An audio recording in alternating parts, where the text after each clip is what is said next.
Você está sabendo que foram vazadas as negociações do Maduro com o Trump para que o Maduro deixasse a Venezuela.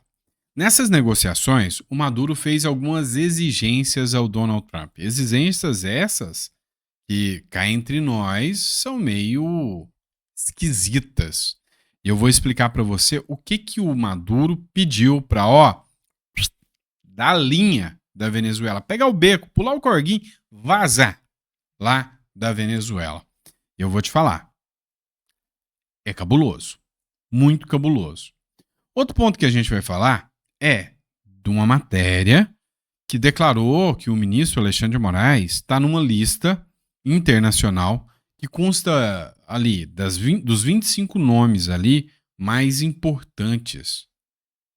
E aí veio um ex-procurador da Lava Jato, o Deltan Dallagnol, e revelou alguns pontos sobre essa decisão que alcança aí o ministro Supremo Alexandre de Moraes. Então nós vamos comentar sobre isso aqui com vocês também, tá aqui no nosso radar, né? Vamos falar também sobre uma coisa que envolve o filho do Lula, né? Como foi dito, né? Teve uma informação de que o filho do Lula teve vazada suas conversas, ou melhor, teve apreendida pela PF as suas conversas com o tal do careca do INSS. Mas afinal, o que isso implica para 2026? O que isso implica para o Lula? Vamos lá, você vai se inscrever no canal, curtir, compartilhar se você gosta de informação relevante. Nem sempre boa, tá? Ultimamente eu tô tendo uma dificuldade em trazer notícia boa para vocês, mas a culpa não é minha, a culpa é do próprio brasileiro que deixou chegar aqui. Aí não adianta, às vezes você vem aqui reclamar de mim, né, mas você só traz notícia bomba. Pois é, mas a culpa é do brasileiro, não é minha, né? Não é minha, é do brasileiro, tá bom? Mas vamos entender tudo que está acontecendo? Não esquece de se inscrever, curtir e compartilhar. O contato da Imigra Mais está aqui para vocês, melhor assessoria de imigração do Brasil. Pois é, saiu uma matéria da Boiru que diz quais foram os requisitos do Madurinho, menininho lindo do Lula, para pedir ao Trump os requisitos que ele pediu para poder sair da Venezuela. A imprensa britânica, 2 pontos. Maduro está pronto para deixar a Venezuela por nada mais, nada menos do que a bagatela de 200 milhões de dólares. Mais de 1 bilhão de reais para, pular fora, saltar de banda da Venezuela. Compensa até pagar, né, pelo tamanho do prejuízo que é, mas não é pagar não, é pior, vai além. Presta atenção. O presidente venezuelano Nicolás Maduro estaria disposto a abandonar tudo e deixar a Venezuela por 200 milhões de dólares. Ele supostamente quer se estabelecer em Cuba. Então, foi conversado, dito que o que ele queria era ir para Cuba e levar a grana. O jornal britânico The Telegraph noticiou isso. Segundo relatos da imprensa britânica, esse assunto foi abordado durante uma conversa telefônica entre Maduro e Donald Trump. Durante a conversa, de acordo com jornalistas britânicos, o presidente venezuelano pediu à Casa Branca que não confiscasse os seus 200 milhões de dólares pessoais e que não interferisse em sua fuga para um país amigo. Meu irmão, cá entre nós, é um comunista safado, era um motorista de ônibus que acumulou 200 milhões de dólares depois que entrou na presidência. E você sabe qual que é o discurso desse comunista safado? Olha, nós temos que combater a riqueza. Não. Peraí, tô confundindo os caras. Mas o discurso era esse. Que tinha que combater os mais ricos, que o pobre tem que voltar para o orçamento, que os ricos só ficam ricos porque roubam, porque são gananciosos. Mas quer ir embora, levando 200 milhões de dólares, 1 bilhão de reais, mais de 1 bilhão de reais, pessoal. Onde esse canalha arrumou esse dinheiro? Onde esse sujeito arrumou esse dinheiro? Mas supostamente não chegaram a um acordo. Até que os 200 bilhões de dólares estava ok, o Trump ia aceitar. Só que o Maduro pediu um salvo-conduta para 100 funcionários próximos a ele. Ele queria ir embora e queria levar 100 funcionários junto. Ia sair uma trupe inteira da Venezuela, indo para Cuba, ou para a Rússia, ou para algum outro país, levando 100 pessoas e 200 milhões de dólares. Esse defende os pobres mesmo. O Maurício Galante, que é parlamentar nos Estados Unidos, ele mandou um recadinho. Escute-me. Reveladas as exigências que o Maduro fez na ligação telefônica com o presidente Trump para poder sair do governo da Venezuela. Ele queria nada mais, nada menos que manter a sua fortuna pessoal de 200 milhões de dólares. Primeira pergunta, como é que um motorista, ex-motorista de ônibus, que alça ao governo de um país socialista, consegue arrecadar 200 milhões de dólares? Salário grande esse para quem serve o povo da Venezuela, muito dinheiro. Segundo, ele queria mais de 100 pessoas no entorno dele que fossem perdoadas, que fossem relocadas com ele para um outro país. Negou morar tanto na Rússia quanto na China. É claro, ele não queria também ser envenenado como o Bashar al-Assad acabou de ser envenenado há pouco tempo atrás. E não entendi por que ele não quis ir lá pra China com os amigos dele, que ele tanto recebe ajuda e tanto ele ajuda a arrumar negócios pelo continente da América do Sul inteira. Talvez ele não goste de carne de gato, né? E é isso. Maduro continua lá, desafiou, dizendo que se as exigências dele não forem atendidas, ele vai sucumbir como o herói nacional da pátria bolivariana. É isso que deve acontecer com ele. Mais interessante é entender como essa teia de interesses, que a Venezuela tinha interesse de invadir a Guiana, tomar posse do petróleo de metade do país da Guiana, em que as empresas americanas já estão lá, e ele estava pronto para fazer isso. Isso justifica talvez a presença militar americana, premente agora e tão óbvia para todo mundo. Então, aguardar os próximos passos, saber que ele não quer viver na Rússia e na China, talvez o amigo dele Lula no Brasil é um bom lugar de se morar, porque ele manifestou na ligação que ele não quer viver fora do continente americano. O Brasil vai ser um lugar bom para ele morar, com um amigo dele Lula, e o povo brasileiro aprendeu mais uma vez o que acontece nos regimes socialistas. Aos amigos tudo, aos demais a lei. Tô fora, né? Que passe longe daqui. Ele e o amigo dele que vai para longe, né? Vamos lá, pessoal. Dá uma olhada nessa matéria aqui, publicada pelo Carlos Bolsonaro, tá? Agora há pouco. Carlos Bolsonaro. Tive informações que os soluços do meu pai, o presidente Jair Bolsonaro, preso ilegalmente, voltaram de forma mais constante, irritante e forte. Mais um dia de tortura que nenhum traficante de drogas enfrentaria em qualquer cárcere. Obviamente, 2018 ainda não acabou, e está claro qual é o objetivo final. Que Deus mantenha as forças do velho e dos torturados diariamente, os presos políticos do 8 de janeiro. Né? E aqui ele está se referindo à facada, né? Tomada pelo Bolsonaro, por óbvio, né? Dizendo que a tentativa de eliminá-lo ainda não acabou. Né? Essa prisão é uma continuidade a isso. Mas vamos lá, não é só eliminar o Bolsonaro, não é eliminar também, né, o empresariado, é eliminar a força produtiva. O Lula abraça agora a absurda, né, proposta que prevê aí o fim da escala 6x1, ou seja, reduzir, né, a jornada de trabalho dos trabalhadores brasileiros. O trabalhador brasileiro precisa de mais condição, mais qualidade de vida, mais direito de trabalhar, não é reduzir a carga deles, né? É dignidade para que reduza os impostos para que o empresário possa pagar melhor. É isso que se busca, né? Lula reforça o posicionamento a favor da escala 6x1. Acompanha. O presidente Lula decidiu apoiar oficialmente o fim da escala de trabalho 6x1, em que o trabalhador tem apenas um dia de descanso por semana. A pauta voltou ao centro do debate neste sábado, depois que o próprio presidente usou as redes sociais para afirmar que o povo trabalhador merece o fim da escala e que o tempo é o bem mais valioso do ser humano. No perfil oficial do governo, outra publicação reforçou o apoio total à mudança. A posição também foi acompanhada pelo presidente da Comissão de Trabalho da Câmara, deputado Léo Prates, do PDT da Bahia, que apresentou um parecer favorável à adoção da jornada 5x2, 5 dias de trabalho e 2 de descanso, e a redução da carga semanal de 44 para 40 horas, sem redução de salário.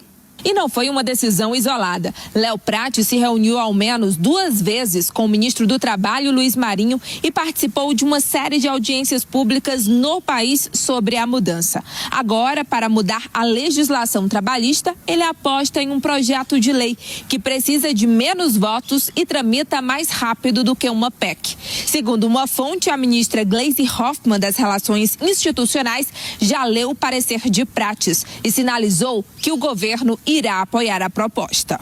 O texto prevê implementação gradual, 42 horas semanais a partir de 2027 e 40 horas em 2028. A proposta é defendida como forma de combater o adoecimento mental dos trabalhadores e elevar a produtividade.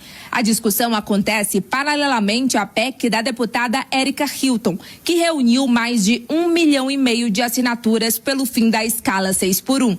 Mas o relatório preliminar apresentado nesta semana pelo deputado Luiz Gastão desagradou a autora e os movimentos sociais.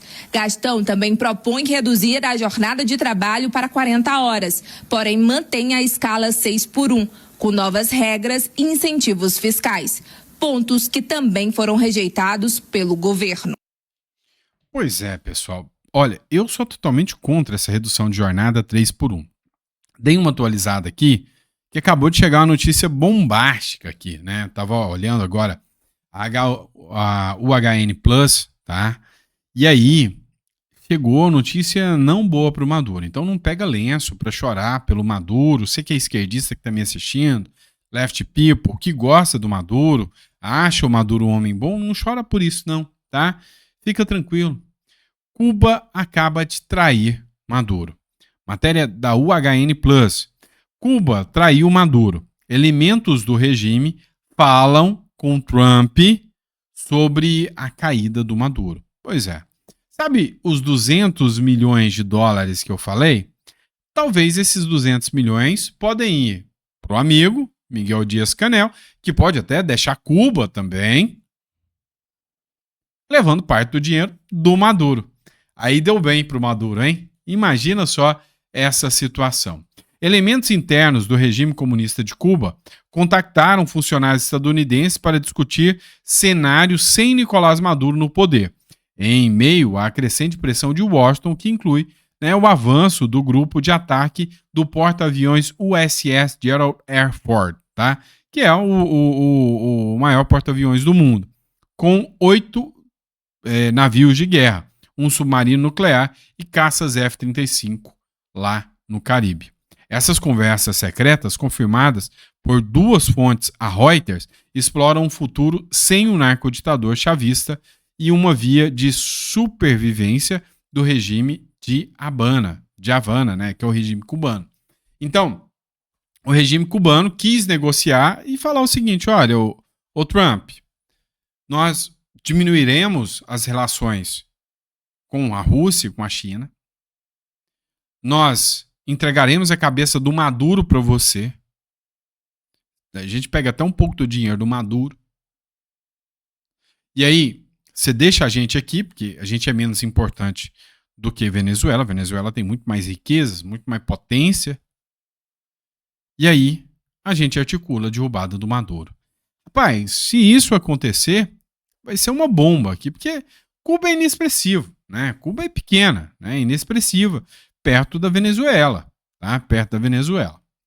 Vamos lá. Vamos falar agora, né, da publicação do jornal, né, que acho que é o The Economist, que falou que o ministro Alexandre de Moraes é uma das figuras mais heróicas do mundo, né? Tá entre os 25 maiores heróis do mundo, né? Teve uma ontem também, a Mary Claire, que disse que a Érica Hilton é a mulher mais sexy, não sei, é uma mulher aí mais bem cotada, mais influente do mundo, né? A Érica Hilton, ou do Brasil, sei lá. Mas olha o que o Deltan Dallagnol falou sobre isso aqui. Alexandre de Moraes entra na lista dos 25 heróis do mundo do Financial Times. Parabéns, ministro. Olha, obrigado, Financial Times. É verdade, pessoal. O Financial Times escolheu o ministro Alexandre de Moraes para figurar em uma lista das 25 pessoas mais influentes do ano e decidiu incluir o Moraes na categoria Heróis. Afinal, tem muito heroísmo, né? Então, eu só tenho uma coisa a dizer, ó. Parabéns, ministro Alexandre de Moraes. Eu me sinto agora obrigado, constrangido a listar os seus atos de heroísmo para as pessoas conhecerem. Eu realmente acho que o Moraes é um herói. Ele é um herói do Lula, já que ele, como ministro do STF, ajudou a derrubar a condenação de 3 instâncias do Lula e depois, enquanto ele era presidente do Tribunal Superior Eleitoral, ele foi comemorar a vitória do Lula junto com ele. Que herói do Lula, hein? Eu acho também que o Moraes é um herói da paz nas redes sociais. Contra o barulho, a briga das redes. É um herói também da concorrência contra o Twitter, porque ele simplesmente derrubou o Twitter, garantindo silêncio, paz, nesse espaço tão briguento, né, de discussões que é o Twitter. E ele colocou uma multa de 50 mil reais em qualquer brasileiro que usasse essa rede social. E ele tá ajudando a silenciar as redes, né? Regulando as redes, né? Regulando as redes. Ele também é um herói do Toffoli, ministro Dias Toffoli, e um dos defensores supremos da censura, herói da censura, visto que ele censurou a revista Cruzoé e mandou tirar da Cruzoé e do site O Antagonista aquelas matérias que apontavam o Toffoli como amigo do meu pai. Ele também é um herói dos criadores, da inovação, da criatividade, considerando aí que seu assessor ele mandou censurar a revista Oeste usando a criatividade. Viva a criatividade! Ele também é um herói do Michel Temer, a gente não pode esquecer, porque ele anulou ações aí da Lava Jato contra o Temer. Mandou tirar do Rio de Janeiro, onde estava funcionando a investigação, e ó, por pura coincidência, foi o Temer que apadrinhou o Moraes do Supremo. Mas isso é pura coincidência. Ele ainda é herói dos Torquemadas, porque ele manteve pessoas presas por meses, ou até ano, sem acusação. Eu poderia continuar aqui por horas falando do heroísmo. Herói do indevido processo legal, herói da violação dos direitos da defesa, herói da esquerda, herói das pescarias probatórias, herói do centrão. Realmente, a gente é muito herói. E se você concorda, curte e compartilha pra gente fazer esse vídeo chegar ao Financial Times. Pois é, né? O Financial Times sabe de tudo isso, a imprensa sabe de tudo isso. Eles são de esquerda, né? O Hélio Beltrão também se manifestou sobre esse caso do Alexandre de Moraes, dizendo que, peraí, pode até ser influente, mas herói não. O ministro ganhou o prêmio das pessoas mais influentes do ano na categoria herói. Eu não chamaria o ministro Moraes de herói. Mas eu reconheço que ele realmente tem muita influência. Ele é o xerife mor do Brasil, como todo mundo sabe. Então eu fiquei até surpreso de ele não ser o primeiro da lista. E não só nesse ano não, hein? Porque ele já vem mandando no Brasil com as suas canetas superpoderosas faz tempo. Não existe nenhum outro juiz do mundo que tenha a influência, o poder que ele tem. Talvez não exista nem uma Suprema Corte inteira com o poder que ele angariou. Porque geralmente os juízes julgam conforme a lei e pronto. Mas o ministro Moraes, ele acusa, ele manda investigar, ele participa diretamente de investigações, ele condena, ele também derruba a lei, ele cria a lei. É muito poder não constitucional concentrado numa pessoa só. E o brasileiro não aceita isso facilmente, não. Lembrando também que ele no TSE, na época da eleição, também foi bastante influente. Dito isso, a gente tem que reconhecer que se o Financial Times concede esse prêmio, é porque a narrativa oficial foi comprada pela revista. Porque esses prêmios costumam ser resultados, sim, de networking, de interesses alinhados. Tem até o CEO da McLaren Fórmula 1, jogador de golfe também, como herói nessa lista. Eu tenho dito aqui no Arena que esse processo todo relacionado ao 8 de janeiro tem muitos furos que vão ser revistos no futuro quando houver uma nova configuração da Corte. Nem entrando na questão dos inquéritos, que é um absurdo constitucional sem limite. Mas falando dessa questão do 8 de janeiro, não se individualizou as condutas criminosas, as defesas não puderam fazer sustentações orais, essa turma toda foi julgada pela instância errada, foi condenada por crimes que não cometeram, rolou pesca probatória, teve erros da Polícia Federal, como aquela acusação falsa de que o Felipe Martins viajou para os Estados Unidos no fim de dezembro de 2022 e isso o manteve preso injustamente por meses. Então, eu acho até que o pessoal do Financial Times não deve conhecer esses detalhes. Mas como eu falei ontem, não adianta ficar dando murro em ponta de faca. Só o tempo, como o Guilherme sugere, pode curar essas feridas, Ju. O tempo e a nossa eterna vigilância. Sim, eu acho que podem até ser curadas, mas as cicatrizes vão ficar para toda a história, né? Tudo isso que aconteceu. Outra cicatriz que sempre vai ficar é o PT, como ele realmente é. Dá uma olhada nessa matéria do Metrópolis aqui, que fala um pouquinho sobre o DNA do PT, ou melhor, o DNA do Lula.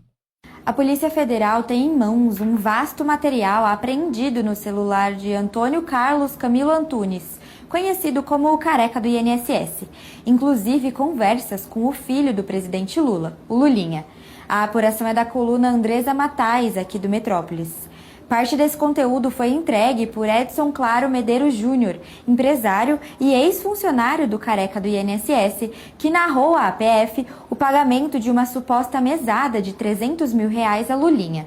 Edson já soma mais de 70 horas de depoimentos à Polícia Federal.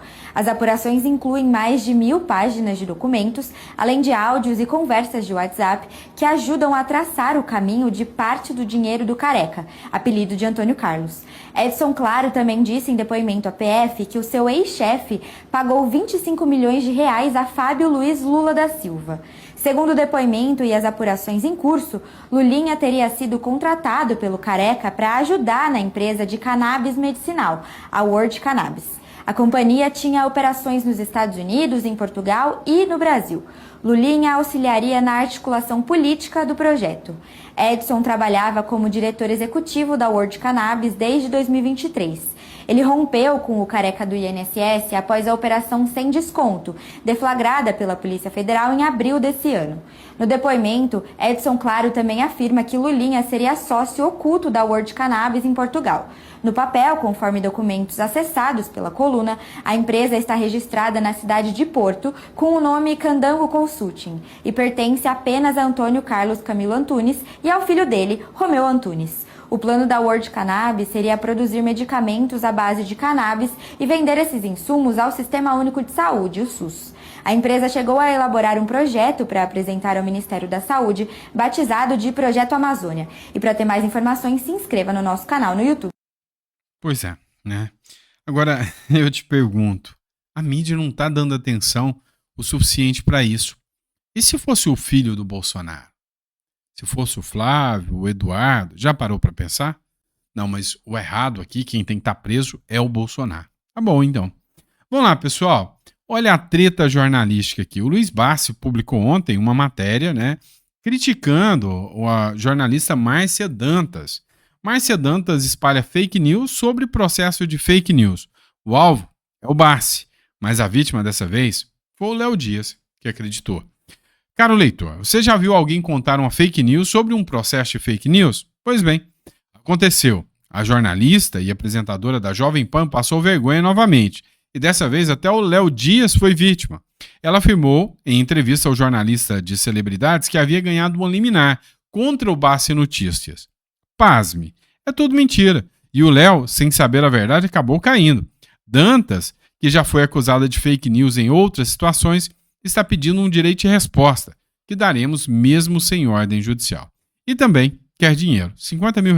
É mole. E ainda disse a Léo Dias que é vítima de misoginia por parte do Luiz Bassi. Cara, o jornalismo há muito tempo deixou de ser aquela coisa séria, confiável que a gente conhecia, né? Infelizmente, né, hoje virou militância de um lado, treta do outro, né? Mas você que reclama que eu não trago nenhuma notícia boa, que tal eu trazer uma notícia boa pro futuro para você? O futuro é de direita. É esse o texto, né? Aqui, do deputado do Partido Novo, Gilson Marques. Olha só, saiu um estudo agora, um levantamento com a preferência dos jovens. O futuro é de direita e não é feeling, não é torcida, é a Atlas Intel esfregando números na cara de quem vive de narrativa. Segundo a pesquisa, o país está quase empatado, 42% de direita, 40% de esquerda. Parecia equilíbrio, até você olhar a idade. Aí a esquerda some igual gravação do 8 de janeiro. Entre os jovens, millennials, geração Z e quem vai votar pela primeira vez aos 16 anos, o placar é um atropelo. 52% de direita, 31% de esquerda. Isso não é tendência, é a juventude dizendo, chega, não vou viver de promessa de político. E faz total sentido. Ser rebelde em 2025 não é cabelo de marca-texto, não é TikTok chorando por revolução e não é repetir frase de político como se fosse oração. Pois é. Rebeldia hoje é trabalhar, assumir a responsabilidade, querer prosperar e não depender do Estado pra tudo. E isso deixa a esquerda indignada. Como assim você quer se virar sozinho? Eles chamam isso de egoísmo. O jovem chama isso de vida real. E por isso o futuro é de direita, porque o amanhã é construído por quem produz, não por quem vive pedindo pro governo arrumar o quarto. Compartilha esse vídeo antes que censure a pesquisa. E aí, né? Eu não sei se esse trecho do vídeo vai cair, né? Provavelmente vai cair por causa de direitos autorais aqui, tá? Mas eu coloquei mesmo assim, né? Saiu uma pesquisa agora. Se o vídeo cair, você já sabe do que se tratou. Eu coloquei um vídeo do Gilson Marques, onde ele fala o seguinte: saiu uma pesquisa onde fala que metade a metade do Brasil está dividido entre direita e esquerda. Só que quando a gente vai para os números, 30 e poucos % se identificam como esquerda dos jovens, né? A galerinha ali até os 20 e poucos anos. E mais de 50 tá do lado da direita.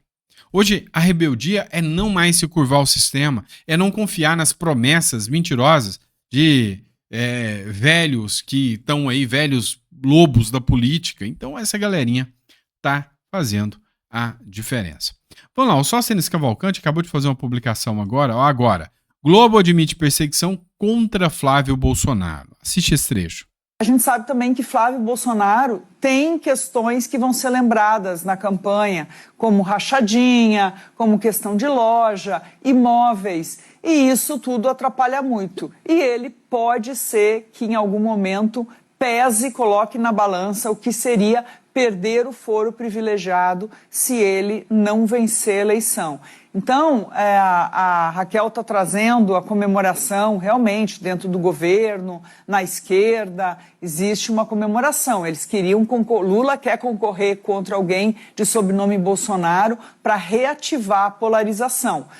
A centro-direita e a direita queriam evitar o nome Bolsonaro para poder dizer não estamos mais na polarização, Bolsonaro apoia, Tarcísio era o grande candidato sempre citado, mas isso tudo neste momento fica paralisado. A gente vai ter que ver se até final de março sobrevive essa candidatura ou se Bolsonaro será pressionado para se unir. Né? Porque, mais uma vez, ele está optando pela radicalização, por um caminho só dele. Os outros que o sigam, se quiserem ali o percentual que ele ainda tem de capital eleitoral.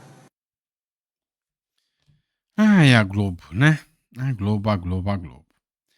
Vem cá, vamos falar do seu governo, né? Infelizmente, do nosso governo que está aí. Olha essa matéria do R7. A Rússia sequestrou crianças ucranianas e enviou à Coreia do Norte, dizem autoridades. As crianças que foram sequestradas da Ucrânia foram enviadas à Coreia do Norte como reféns. E aí saiu uma informação agora, né, que vem, né, de uma especialista do Centro de Direitos Humanos, que é a Katerina Rajewska. Acho que é assim que se fala. A Rússia enviou ao menos 2 crianças ucranianas sequestradas para a Coreia do Norte, segundo autoridades de Kiev, que participaram de uma audiência no Senado dos Estados Unidos. A especialista jurídica do Centro Regional de Direitos Humanos da Ucrânia, Katerina Rachevska, citou Misha, de 12 anos, da região ocupada por Donetsk, e Lisa, 16 anos, de Simferopol, na Crimeia. Ambas foram sequestradas e enviadas para a Coreia. Segundo Rachevska, ambos foram enviados ao campo de Songdalhon, a 9.000 quilômetros de suas casas. A especialista disse que as crianças que passaram pelo local aprenderam a destruir militaristas japoneses e têm contato com veteranos de guerra da Coreia, incluindo participantes do ataque do navio Pueblo em 1968. A denúncia surge enquanto a Coreia do Norte reforça seu apoio militar à Rússia desde o início da guerra. E aí saíram algumas matérias aqui citando, né, a conivência do governo brasileiro. Lula fecha os olhos ao drama das crianças ucranianas. Dá uma olhada nessa importância disso aqui. O Brasil se abstém de votação na ONU sobre devolução de crianças ucranianas. O país evita posicionamento direto em resolução que pressiona Moscou a entregar menores removidos durante a guerra. A Rússia simplesmente sequestrou as crianças ucranianas. Foi, invadiu, sequestrou. A denúncia de que muitas são utilizadas como escravas sexuais. São utilizadas, às vezes, até como soldados da guerra da própria Rússia contra os ucranianos. São obrigados a matar os seus iguais, né, os seus conterrâneos. E isso é um absurdo. A ONU juntou provas, fez um relatório e pediu, né, uma sanção à Rússia para que a Rússia devolvesse essas crianças. E aí, né, o Brasil, com a sua diplomacia maravilhosa, preferiu não assinar. Assim, é uma coisa sem precedentes, é uma verdadeira vergonha uma situação dessa, né? Mas é isso. Dito isso, tá, pessoal? Não esqueça de se inscrever no canal. Tá aqui para vocês, Imigra Mais 16 993210648 é o contato da Imigra Mais. Você vai entrar em contato, agendar sua consulta, a gente vai estar aqui para te dar todo o suporte. Para você que quer ir embora para o Paraguai, para você que quer ir embora para o Uruguai, para você que quer aproveitar os benefícios do Paraguai ou os benefícios do Uruguai, mesmo sem precisar sair do Brasil. A Imigra Mais está aqui para poder te dar todo o auxílio, tá bom? Dito isso, grande abraço, fica com Deus e Papai do Céu permitindo, amanhã de manhã a gente está de volta com mais conteúdo para vocês. Grande abraço!